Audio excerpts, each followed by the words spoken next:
Hello and welcome to the Lansing Pulse. I'm Ken Miller, joined today by City Administrator Tim Vandall. Tim, we're getting closer to the end of summer. We're recording this on August 27th.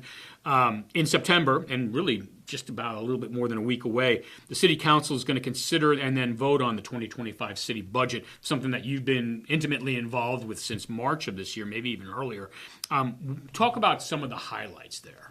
Yeah, so I guess the first thing to maybe note is it is a flat mill levy this year.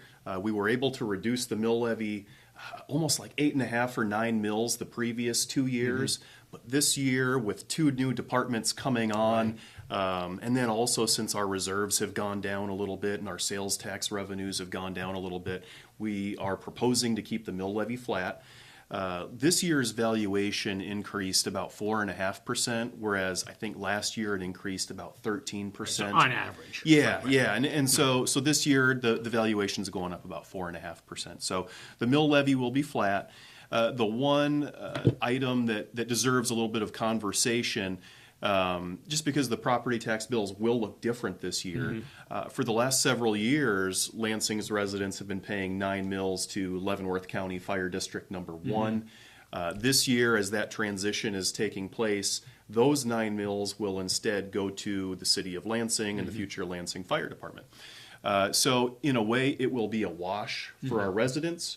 However, the property tax bill will look different. It will look like Lansing is increasing 9 mills. However, when you look at that tax bill a little bit more closely, you will also see 9 mills dropping off. There's actually a line item less. Yes, there will be one line item less. Right. A few other things regarding our upcoming budget that are worth noting. Kind of like I said, our sales tax revenues have dipped a little bit. And in talking to other cities in eastern Kansas, I think that's becoming a little bit more common. I think with inflation, I think maybe some people are dialing back their spending a little bit. So we're not the only city who is seeing a slight decrease in sales tax collections. So that's something that we're keeping in mind.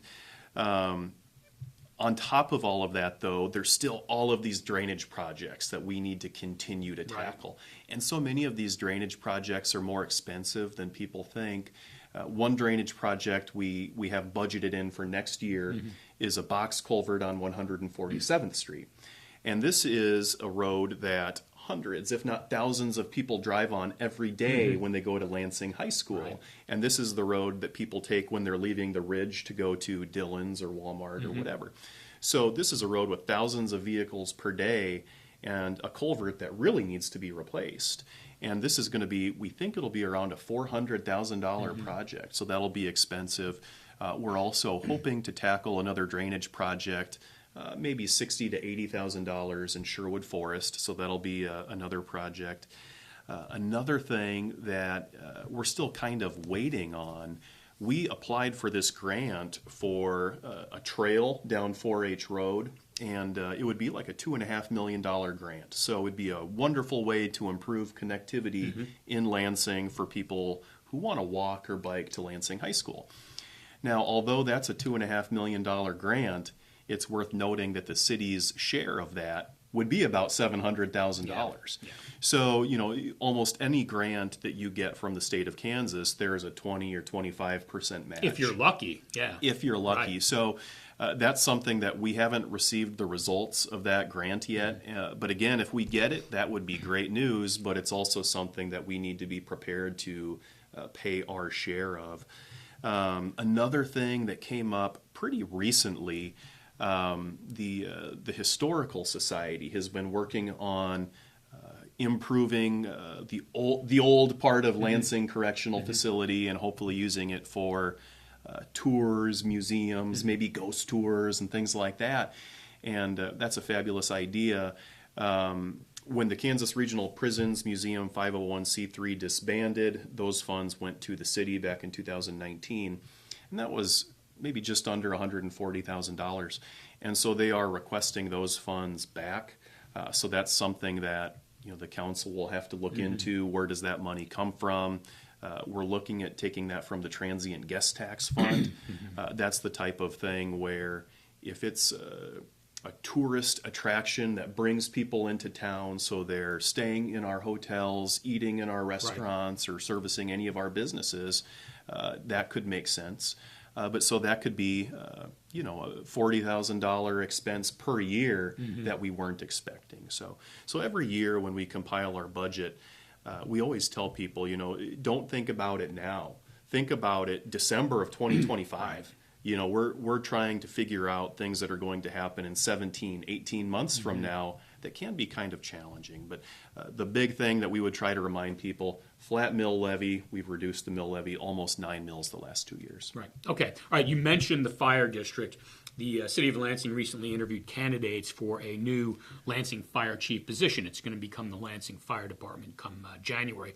So what is the status of fire protection transition as we transition from Leavenworth County District 1, Fire District Number 1, to a city fire department? And let's start with the fire chief position.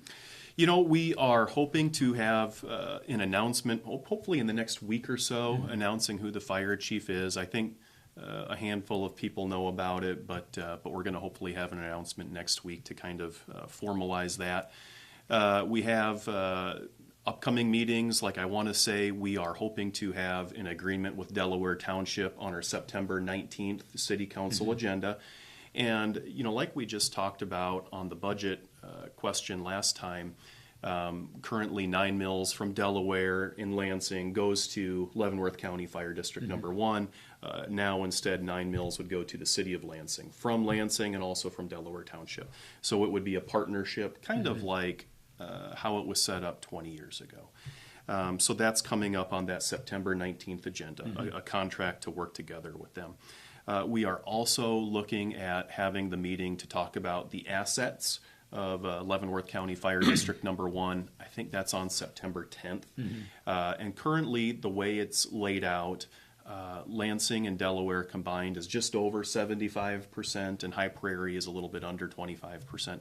So all parties will get together to kind of work through which assets each entity receives. So that's something we're working on. One thing where we are sort of fortunate, the city has about maybe around $400,000 remaining in American Rescue Plan Act funds.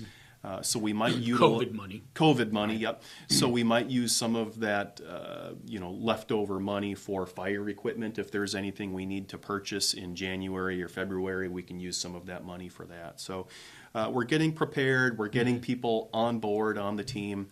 And the big thing that I would just emphasize is, the goal is to keep as many of the employees as possible, as much of the same equipment as possible. They'll still be dispatched out of the same building, so response time will be very similar. Right. It's just kind of it'll be a different chain of command, I guess you could say, a different organizational structure.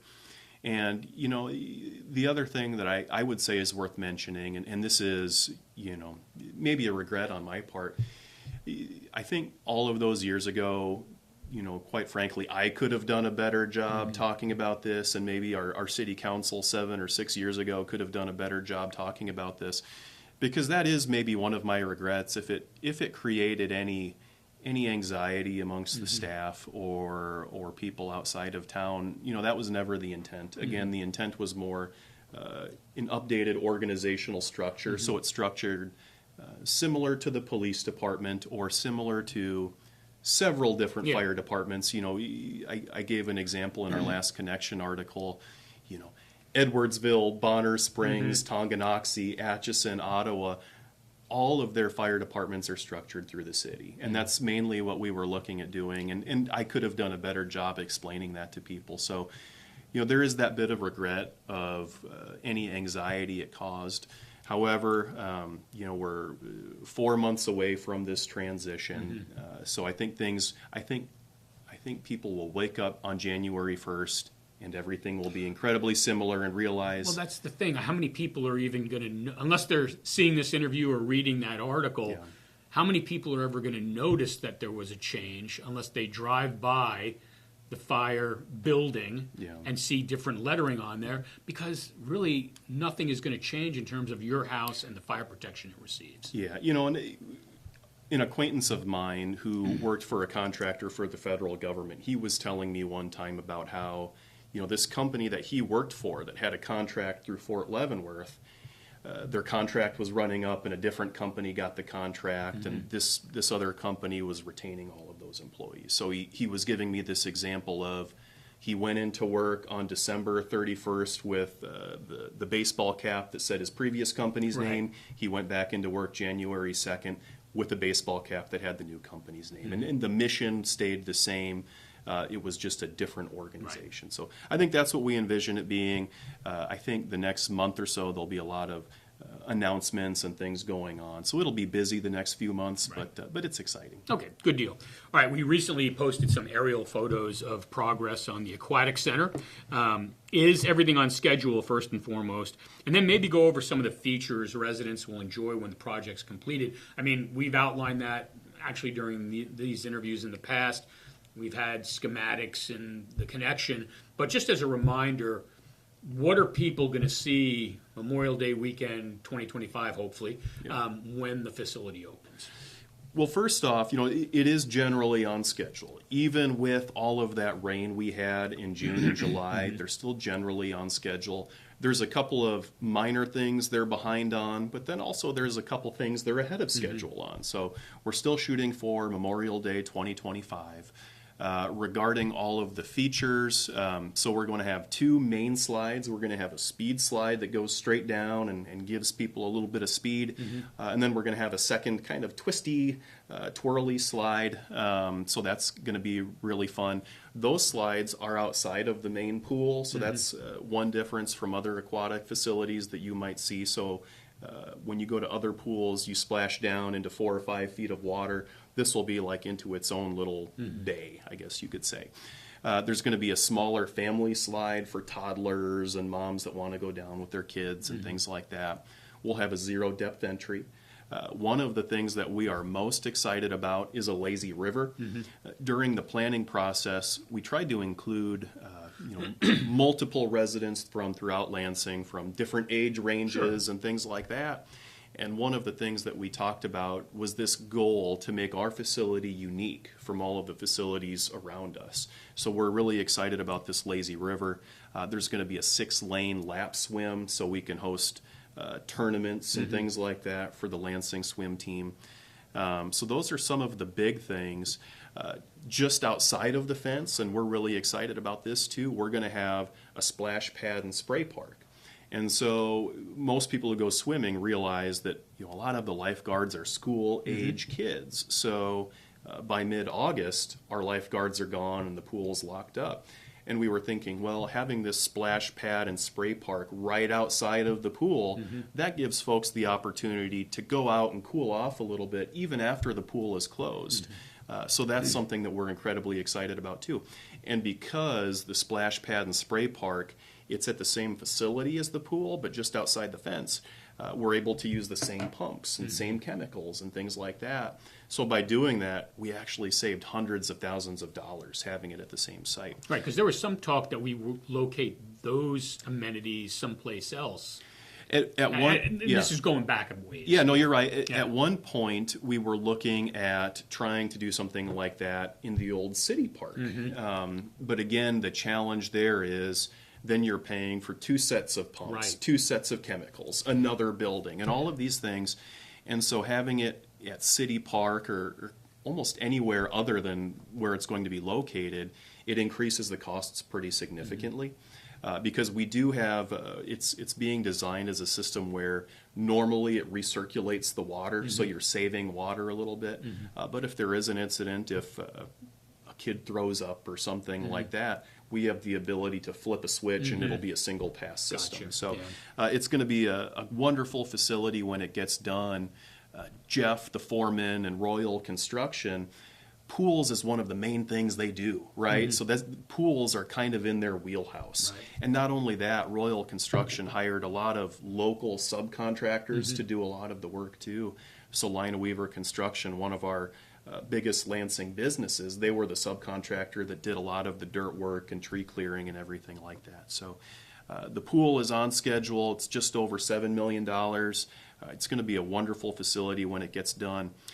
And actually, that reminds me of one other thing that I do want to note too. With all of this budget talk going on, construction of that pool, not 1 cent will come from property taxes. I want to clarify that because I think that's something that people might think erroneously, but our residents approved a special sales tax just to pay for that pool. So I want to say all of that money will be coming from sales taxes. And where that was appealing to the city council, sales taxes, everyone chips in. Folks from Leavenworth who are coming to Lansing to eat at a restaurant or buy a car, they're chipping in. Folks from Piper who are going to a restaurant or anything like that, those folks are chipping in. Property taxes, it's only our residents paying for it, but we were thinking sales taxes, anyone who does business in Lansing is chipping in on construction. So not 1 cent of property taxes is going to construction of that aquatic facility. It's being paid for by sales tax. Right, and the other thing to remember, and I know it was a hotly contested public vote, and the yeas won by a little bit, but as we get further from that public vote, and as the pool opens, and people need to remember, it was put to a public vote. This was not handed down from the city council that we were going to have a pool. And you bring up a really good point too, because I know there were at least 2 or 3 city council members who spoke to me privately telling me, on a private level, they voted against it. Right. However, they wanted the residents to have that choice. Right. And that's what happened. It passed by, I think, 20 or 30 votes or whatever it was. But that was important to the city council, to let the residents decide, and that's what happened. Okay. All right, to the extent that you can, talk about progress being made on refurbishing City Hall. Of course, for those of you, I think just about everybody by now knows, because a lot of people are coming over here to do their city business, but City Hall suffered flood damage in July. What is the latest in terms of, and again, I know this is a moving target, but when are we going to have a fully functioning City Hall again? It might still be 2 or 3 months before it's fully functional. So we have bids for repairing and refurbishing some things at City Hall at a special meeting this Thursday. So as part of improving and refurbishing City Hall, we're going to be replacing the carpet, replacing the drywall. We're going to reconfigure the entrances to the administrative side and the police department side a little bit. We're going to recaulk some windows. So there's a few things that we have to do to kind of get it spruced up and ready for residents again. Because if you walked in there right now, for one thing, it's a ghost town, but also almost all of the ceiling tiles in the utility billing area a work zone. Yeah. It's a work zone right now, absolutely. So it's in kind of rough shape. After everything happened, we utilized ServPro to do the emergency water abatement. I want to say their bill was around $13,000. And then refurbishing City Hall and getting it up to snuff will be a little bit over $100,000. And that's the thing that's challenging. That was an expense that we weren't anticipating. Right. So that's one of those reasons why you do have reserves a lot of the time. The other thing that is worth noting, insurance on this. It is still working its way through the insurance system. I think our current insurance provider had some feedback about everything, and I think they wanted to make sure it wasn't a lack of maintenance or anything like that.